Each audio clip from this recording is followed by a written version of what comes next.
Very good afternoon to all. This is physics class. நம்ம last plus two ஃபிசிக்ஸில் second lesson current எலக்ட்ரிசிட்டியில் 2.2.4ல் resistivity depends on temperature அப்படின்னு ஒரு concept பார்த்தோம். இந்த கான்செப்டில் பார்த்தீங்கன்னா ஒரு ஆல்ஃபாவோட வேல்யூ கோஎஃபிஷியன்ட் ஆஃப் ரெசிஸ்டிவிட்டி ஒரு கண்டக்டாருக்கு எப்படி இருக்கும், ஒரு இன்சுலேட்டாருக்கு எப்படி இருக்கும், ஒரு செமி கண்டக்டாருக்கு எப்படி இருக்கும் அப்படின்னு பார்த்தோம். அதில் ஆல்ஃபாவோடைய வேல்யூ கோஎஃபிஷியன்ட் ஆஃப் ரெசிஸ்டிவிட்டி அப்படின்றது ஒரு நெகட்டிவ் டெம்பரேச்சர் கோஎஃபிஷியன்ட்டாக இருந்தா எப்படி இருக்கும் அப்படின்னா அது செமிகண்டக்டர்ஸ்ல இருக்குது அப்படின்னு சொன்னாங்க. இந்த செமிகண்டக்டர்ல இருக்கிற நெகட்டிவ் டெம்பரேச்சர் கோஎஃபிஷியன்ட்டுக்கு இன்னொரு பேர் இருக்குது, அதுக்கு பேர் தான் தெர்மிஸ்டார் அப்படின்னு சொல்லுவாங்க. இந்த தெர்மிஸ்டார்ன்றது ஒரு புக்கிங் சைடு 2 மார்க் கொஸ்டின், ஞாபகம் வச்சுக்கணும். உன்னுடைய புக்கில் பேஜ் நம்பர் 96ல் இருக்குது. சரிங்களா? அடுத்து பார்த்தீங்கன்னா இந்த டெம்பரேச்சர் கோஎஃபிஷியன்ட்டை வச்சுக்கிட்டு ரெசிஸ்டிவிட்டி ஆஃப் த மெட்டீரியலுக்கு நம்ம ஒரு ஆல்ரெடி டிஸ்கஸ் பண்ண மாதிரி எங்கே இதே லெசனில் 2.1.4ல் நம்ம டிஸ்கஸ் பண்ண மாதிரினா ஒரு ஈக்குவேஷன் எழுதியிருக்கிறோம். Rho equal to m/n(e²) tau அப்படின்னு. இதில் ரோன்றது ரெசிஸ்டிவிட்டின்னு தெரியுது, எம்ன்றது mass of the object, n is the number density of the electron, e is the charge of electron, tau is the average time taken by the collision. ஒரு atom மோதுறதுக்கும் இன்னொன்றுக்கும் இடையில இருக்கிற time gap, அதுதான் வந்து டவ் அப்படின்னு சொல்லுவோம். இந்த resistivity இந்த formula வச்சுட்டு என்ன சொல்ல போறாங்க அப்படின்னா அது ஒரு மெட்டலா இருக்குது அப்படின்னா இந்த மெட்டலுக்கானது எப்படி இருக்கும் அப்படின்னா டெம்பரேச்சர் இன்க்ரீஸ் பண்ணீங்கன்னா the average time between the collisions are decrease. Temperature அதிகப்படுத்திக்கிட்டே போனீங்கன்னா இந்த ரெண்டு பேருக்குமான மோதுறதுக்கான கேப் இருக்கு பாருங்க, அந்த டைமிங், ஒரு ஆட்டம் இன்னொரு ஆட்டம் மோதுறதுக்கான டைமிங் வந்து குறைஞ்சிக்கிட்டே போகும். அப்போ நான் டெம்பரேச்சர் நார்மலா இருக்குதுன்னா ஒரு ஆட்டமும் இன்னொரு ஆட்டமும் மோதிக்குது அப்படின்னு சொன்னா, இதுவே நீங்க வந்து டெம்பரேச்சர் அதிகப்படுத்தும் போது ஒரு செகண்டுக்குள்ளே ரெண்டு பேரும் மோதிப்பாங்க அப்படின்னு சொல்லுவோம். இந்த ப்ராப்பர்ட்டியை வச்சுக்கிட்டு 1911ல் கேமரலின் ஓன் அப்படின்ற ஒரு சயின்டிஸ்ட் என்ன பண்றாருன்னா, அப்போ டெம்பரேச்சர் அதிகப்படுத்தினா அதுல ரெசிஸ்டிவிட்டி குறையுது அப்படின்னு பார்க்கணும். ரெசிஸ்டிவிட்டி நாம் ஒரு யூனிட் லென்த்துக்கு யூனிட் ஏரியாவுக்கு எடுத்தோம்னா அது ரெசிஸ்டாருக்கு ஈக்குவல் அப்படின்னு சொன்னாங்க. அதுதான் நம்ம நோட்ல எழுதுறாங்க பாருங்க. ஒருவேளை என்கிட்ட லென்த் வந்து 1 மீட்டர் இருந்து என்னுடைய ஏரியா 1 மீட்டர் ஸ்கொயரா இருந்தா ரோ ஈக்குவல் டு RA/L அப்படின்னு வந்தது சார். இப்போ இது ரெண்டும் ஒண்ணுனா அப்போ ரோ ஈக்குவல் டு ஆர்.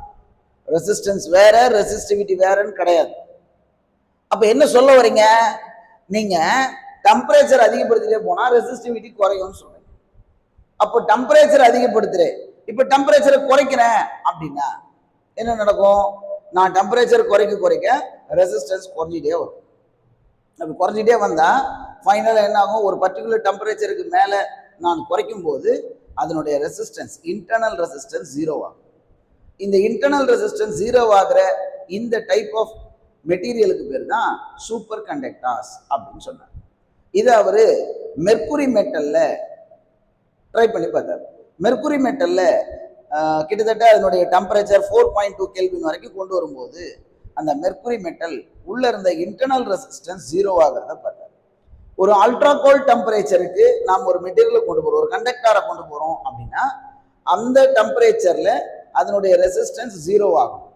இந்த டைப் ஆஃப் மெட்டீரியலுக்கு பேர் தான் சூப்பர் கண்டக்டர்ஸ் அப்படின்னு சொன்னாங்க. அப்புறம் இந்த டெம்பரேச்சர், இந்த சூப்பர் கண்டக்டரை உருவாக்குறதுக்கான டெம்பரேச்சருக்கு அதுக்கு தான் கிரிட்டிக்கல் டெம்பரேச்சர், அப்படி இல்லைன்னா டிரான்சிஷன் டெம்பரேச்சர் அப்படின்னு சொல்றாங்க. இதை உங்களுக்கு டூ யூ நோல கொடுத்துருப்பாங்க. இதுக்கு அடுத்து பார்த்தீங்கன்னா இதை பேஸ் பண்ணி 2 சம் இருக்குது. இதே கான்செப்ட்ல நாம 2 ஃபார்முலா எழுதணும். ஒன்று ரெசிஸ்டிவிட்டியை பேஸ் பண்ணி, இன்னொன்று ரெசிஸ்டன்ஸை பேஸ் பண்ணி. ரெசிஸ்டிவிட்டியை பேஸ் பண்ணும்போது rho T equal to rho naught into 1 plus alpha into T minus டி நாட்னு எழுதணும். இது ஏன் ரோக்கு பதிலாக ஆர் எழுதுனா R T equal to R naught into 1 plus alpha into T minus T naught அப்படி எழுதணும். சரிங்களா? இப்போ இதை பேஸ் பண்ணி தான் சம் போடணும். என்ன மாதிரியான சம் அப்படின்னு பார்த்தீங்கன்னா எக்ஸாம்பிள் 2.3.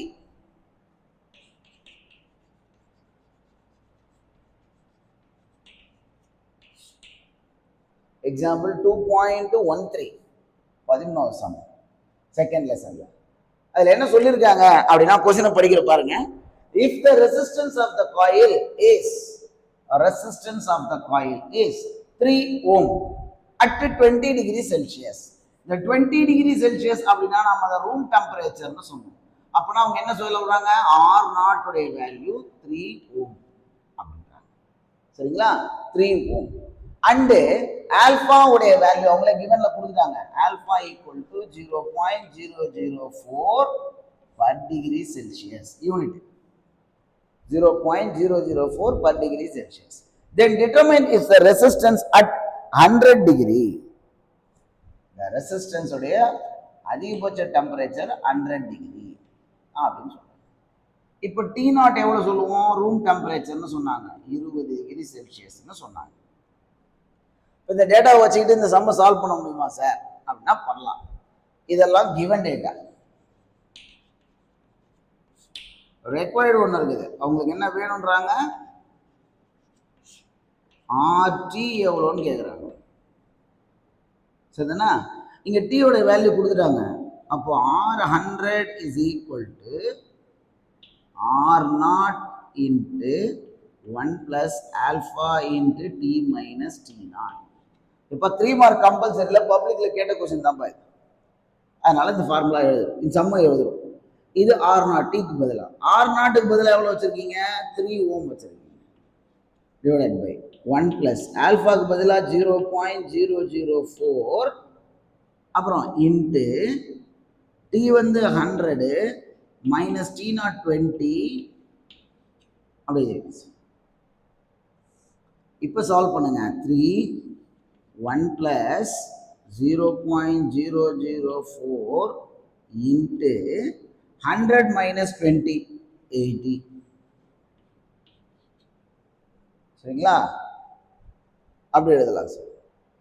இப்போ இது எப்படி சார் மல்டிபிள் பண்ணுவீங்க, 0.004 இன்ட்டு 80. நான் என்ன சொல்றேன், இதனுடைய value 1 2 3 3 தள்ளோம்னா 10 power minus 3 into 8 into 10 power 1. சரிங்களா, இதை குறைச்சா எவ்வளோ வரும், 8 4s 32 இன்ட்டு 10 பவர் மைனஸ் 2. இந்த 10 பவர் மைனஸ் 2 உள்ள கொடுத்தா என்ன ஆகும், 0.32ன்னு வரும். அப்போ எப்படி எழுதலாமா, அப்போ 3 இன்ட்டு 1 + 0.32 ஒன்றா கூட ஆட் பண்ணால் 1.32 வரும் sir. 1.32 into 3, 3 2s 6, 3 3s 9, 3 1s 3, 2 digit தள்ளி புள்ளி வரும். அப்போ ஆன்சர் எவ்வளோ கிடைக்குன்னா 3.96 R100. ரெசிஸ்டன்ஸ் அதனால யூனிட் ஓம், மறக்கூடாது, யூனிட்டோட தான் சம் போடும். அப்படி எழுதுறோம் சார். இங்க கவனிங்க, நாம இங்க வேல்யூல பண்ணும்போது நம்ம என்ன கேட்டாங்க, அதாவது ரூம் டெம்பரேச்சர்ல இருக்கும்போது 3 ஓம் ரெசிஸ்டன்ஸ் இருக்குது ஒரு சர்க்கியூட்ல. இதுவே 100 டிகிரி செல்சியஸ் ஆகும்போது அந்த ரெசிஸ்டன்ஸ் என்ன ஆகும்னு கேட்குறாங்க. என்கிட்ட 3 இருந்தது, இப்போ நான் டெம்பரேச்சரை அதிகப்படுத்தியிருக்கேன், அப்போ ரெசிஸ்டன்ஸ் என்ன ஆகும், அதிகமாகும். அதுதான் கேமரா சொன்னாரு, நீங்க டெம்பரேச்சர் குறைச்சிக்கிட்டே போனா ரெசிஸ்டன்ஸும் கூடவே குறைஞ்சிக்கிட்டே வருது அப்படின்னு சொன்னாரு. அப்ப பாருங்க, 20 டிகிரி செல்சியஸ் இருக்கும்போது 3 ஓம் இருந்தது, இதுவே 100 டிகிரி செல்சியஸா மாறும்போது 3.96 ஓம்ஸா மாறி இருக்கு. சரிங்களா, இதே மாதிரி இன்னொரு சம்மு சொல்லலாம், அதுவும் பப்ளிக்ல கம்பல்சரியில கேட்ட கொஸ்டின் தான். Example 2.14, example 2.14.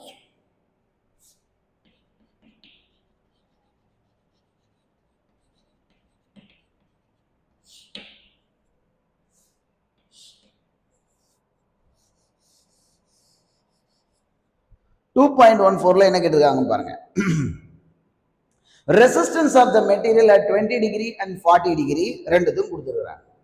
அதாவது ரெசிஸ்டன்ஸ் அட் 20 டிகிரி அப்புறம் 40 டிகிரி. சார் நீங்க 20 டிகிரி செல்சியஸ் இருக்கும்போது ரெசிஸ்டன்ஸ் உடைய வேல்யூ சார், அப்பனா இது என்ன சொல்லலாம்னா T0 உடைய வேல்யூ 20 டிகிரி, T உடைய வேல்யூ 40 டிகிரி. சரிங்களா? T0 20 டிகிரியா இருக்கும்போது 45 ஓம் ரெசிஸ்டன்ஸ் இருந்தது. அப்போ 40 டிகிரியா இருக்கும்போது 85 ஓம் இருந்தது. இப்போ எனக்கு ஆல்பா வேல்யூ வேணும்னு கேட்குறேன். இந்த ஃபார்முலாவை ரீஅரேஞ்ச் பண்ணோம்னா நம்ம ஆல்பா வேல்யூ எடுக்கலாம். இப்படி RT is equal to R0 into 1 plus alpha into T minus T0. இந்த R0 உள்ள கொண்டு போய் மல்டிப்ளை பண்ணுங்க. அப்போ R0 plus alpha into R0 into T minus T0. இதில் RT எனக்கு ஆல்பா தான் வேணும்னா மற்றதெல்லாம் அது போடும். முதல்ல ப்ளஸ்ல கற்று கொடுத்துறீங்க. அப்போ RT minus R0 divided by R0 into T minus T0 equal to alpha அப்படின்னு எழுதலாம் சார். அப்போ ஆல்பா ஈக்குவல் டு RTயோட வேல்யூ எவ்வளோ? 85 மைனஸ் 45 டிவைடட் பை என்ன இருக்கு? R0 இருக்கு 45 இன்ட்டு எவ்வளோ பாருங்க, 40 டிகிரி மைனஸ் 20 டிகிரி. சரிங்களா? மேலே சப்ட்ராக்ட் பண்ண எவ்வளோ வரும்? 85 45 80 40னா 45 இன்ட்டு 20.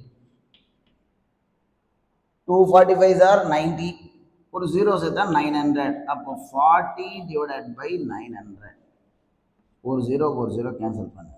4/90 அப்படின்னு ஆன்சர் வருது சார். 4/90. சரி, இந்த 4/90 சால்வ் பண்ணீங்கன்னா எவ்வளோ கிடைக்குன்னா 0.044 கிடைக்குமா? 0.044 கிடைக்கும். ஆல்பாக்கு யூனிட் பர் டிகிரி செல்சியஸ் அப்படி போடலாம். சரிங்களா? இந்த சம்மும் கம்பல்சரியில் கேட்டது தான். நம்ம இதையும் சால்வ் பண்ணலாம்.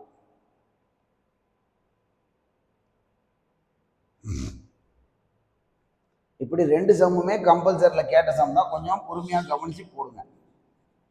சின்ன மிஸ்டேக் கூட போர்ட் மாஸ் யூஸ் பண்ணாமல் போட்டிங்கன்னா ப்ராக்கெட்டில் இருக்கிறத பண்ணாமல் பண்ணிட்டோம்னா நமக்கு ஆன்சர் வித்தியாசமாக வரும். அதனால் மேக்ஸோட ரூல்ஸை ஒழுங்காக ஃபாலோ பண்ணோம்னா போட்டுடலாம். சரிங்களா? அடுத்து நெக்ஸ்ட் பாருங்க 2.3.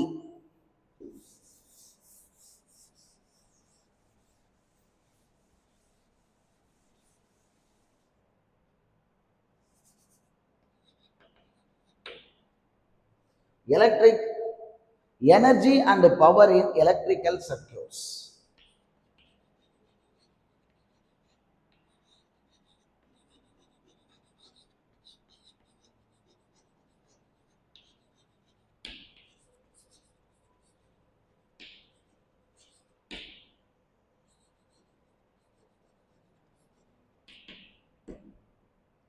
ஒரு எலக்ட்ரிக்கல் சர்க்கியூட்ல இருக்கிற எனர்ஜி எப்படி புரிஞ்சுக்கிறது, பவர் எப்படி புரிஞ்சுக்கிறதுன்னு கேட்குறாங்க.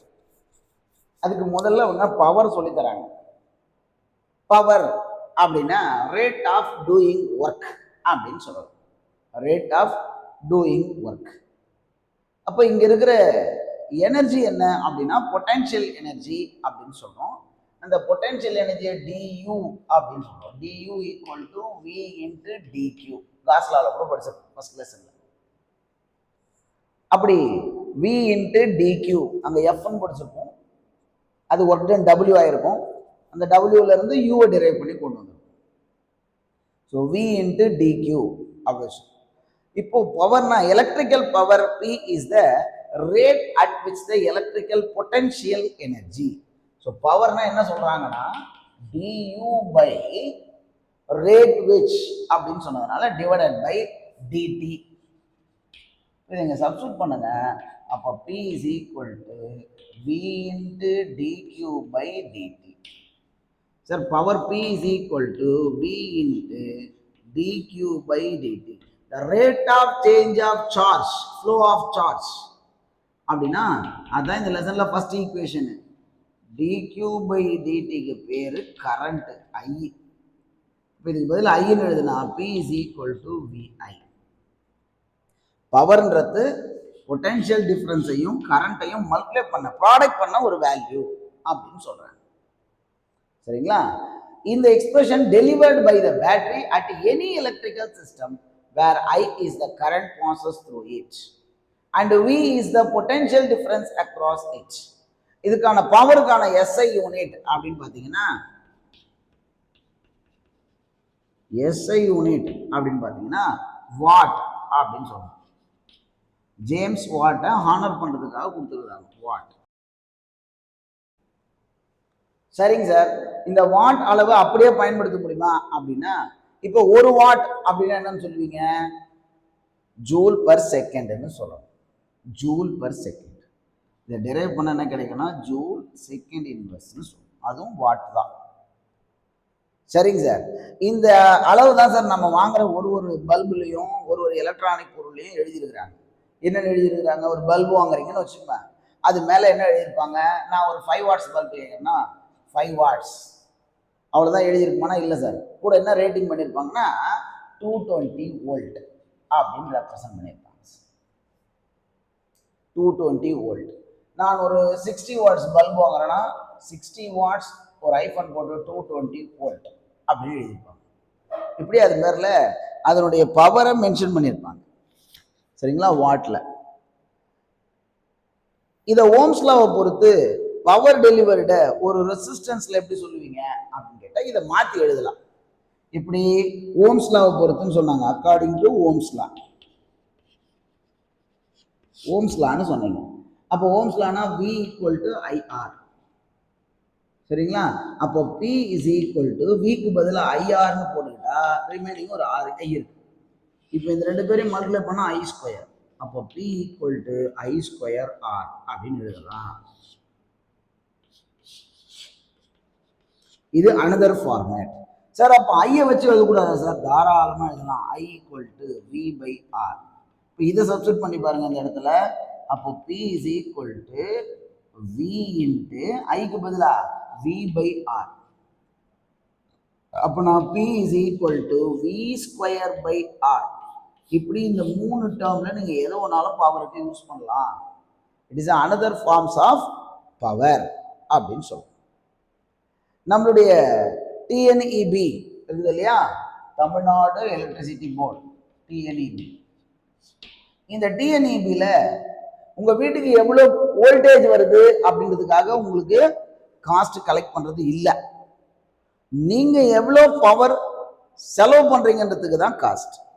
உங்க வீட்டுக்கு எவ்வரி செகண்டும் 220 வோல்ட் வருது. ஆனா ஒரு மணி நேரத்துக்கு நீங்க அந்த 220 வோல்ட்ல எவ்வளவு செலவு பண்ணிருக்கீங்க அப்படின்னு தான் பவர். சரிங்களா, இந்த பவரை வச்சு electrical power produced by a resistor of I² R.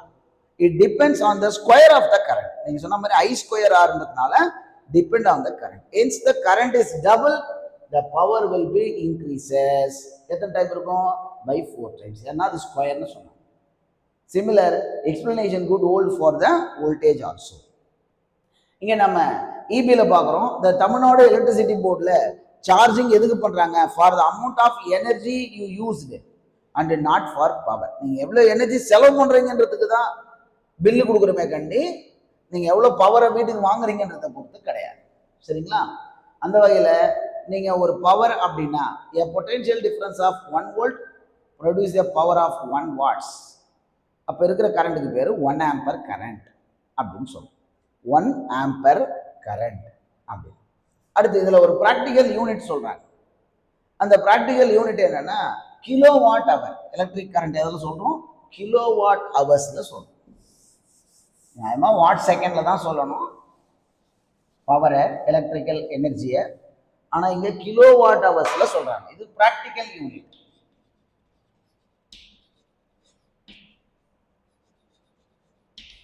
Practical unit என்னடான்னா கிலோ வாட் ஹவர்ஸ். ஆனால் நாம் என்னன்னு சொல்லியிருக்கணும்? வாட் செகண்ட்னு சொல்லணும். கிலோ வாட் ஹவர்ஸ்ல சொல்லணும். ஏன்னா அதனுடைய அளவு ரொம்ப பெருசு. நம்ம குறைச்சி அளவிடுறதுக்காக கிடைக்கிற யூனிட் ரொம்ப குட்டி உண்டு. ஒரு நாளைக்கு எடுத்தால் கம்மியாக இருக்கும், 30 நாளைக்கு எடுத்தாலும் கம்மியாக இருக்கும். அப்போ 2 மாதத்துக்கு எடுக்கிறோம், அப்படி எடுக்கும்போது கொஞ்சம் அதிகமாக இருக்கும். அதை கிலோ வாட்ல சொல்லணும். சரிங்களா, அப்படி கிலோ வாட்டுக்கு எப்படி கன்வெர்ட் பண்ணுறது? ஒரு கிலோ வாட் ஹவர்ஸை எப்படி வாட் செகண்டாக மாற்றுவீங்க அப்படின்னு கேட்குறாங்க. ரொம்ப சிம்பிள். கிலோனா 10⁻³ வாட் இருக்குது. ஹவர்ஸை செகண்டுக்கு மாற்றணும். அப்போனா 3600 செகண்ட்ஸ் தான் 1 ஹவர். அவ்வளோதான், வாட் செகண்டுக்கு மாறிச்சு. இதுதான் ஜூல் செகண்ட் இன்வெர்ஸ்னு சொல்லலாம், ஜூல் அப்படின்னு சொல்லலாம் எனர்ஜின்றதுனால. இப்போ இதை மல்டிப்ளை பண்ணி பாருங்க, இதில் 3 0 இருக்குது, அதுதான் 10⁻3. இங்கே ஒரு 2 0 இருக்குது. அப்போ 36 × 10⁵ watt second is equal to ஜூலில் சொல்லலாம், ஜூல்னு கூட சொல்லலாம், ஈக்குவல் தானே சொல்லணும் ஜூல். இதை கன்வெர்ட் பண்ணி எழுதலாம். எப்படி எழுதிங்க? 3.6 × 10⁻6 ஜூல். அப்போ 1 கிலோவாட் ஹவர்ஸ் அப்படின்றது, 1 கிலோவாட் ஹவர்ஸ் கரண்ட் அப்படின்றது 3.6 × 10⁻6 ஜூல். அதான் மீனிங். இந்த 1 கிலோவாட் ஹவர்ஸ் இருக்கு இல்லையா, இதுக்கு தான் இபி. என்ன பேர்னா, இபியில் இதுக்கு பேர் 1 unit current. 1 unit current. Government கூட பாருங்க 100 யூனிட் வரைக்கும் ஃப்ரீ. இப்போ வந்து ரொம்ப ஒரு 200 யூனிட் வரைக்கும் ஃப்ரீ அப்படின்னு சொல்றாங்க. அப்படின்னா என்ன சொல்ல வராங்க அப்படின்னா, நீங்க இந்த மாதிரி 200 கிலோவாட் ஹவர்ஸை நீங்க செலவு பண்ற வரைக்கும் உங்களுக்கு காஸ்ட் சார்ஜ் பண்ண மாட்டாங்க. 200க்கு மேல போகும்போது தான் உங்களுக்கு சார்ஜ் பண்ணுவாங்க. சரிதானா? அதே போல 100 யூனிட்னா 100 கிலோவாட் ஹவர்ஸ் வரைக்கும் உங்களுக்கு அலோவ் உண்டு, அது வரைக்கும் ஃப்ரீ. அதுக்கப்புறம் வரும்போது என்ன பண்ணுவாங்க, அதுக்கான சார்ஜை போடுவாங்க. ஸோ அது ஒரு ஸ்லாப் மாதிரி வச்சு ஒன்றுத்துலேருந்து ஒன்று எவ்வளோ மாறுதுன்ற ரேஞ்செலாம் இருக்குது, அதை பொறுத்து மாற்றி சொல்லுவாங்க. இது கிலோவாட் ஹவர்ஸ். இதெல்லாமும் 1 மார்க் ஏரியாவில் இருக்குது. சரிங்களா? கன்வர்ஷனும் கவனிக்கணும். அடுத்து இருக்கிற 2.4 எலக்ட்ரிக்கல் செல்ஸ் அண்டு பேட்டரிஸை பற்றி அடுத்த கிளாஸில் படிப்போம். சரிங்களா? Thank you student.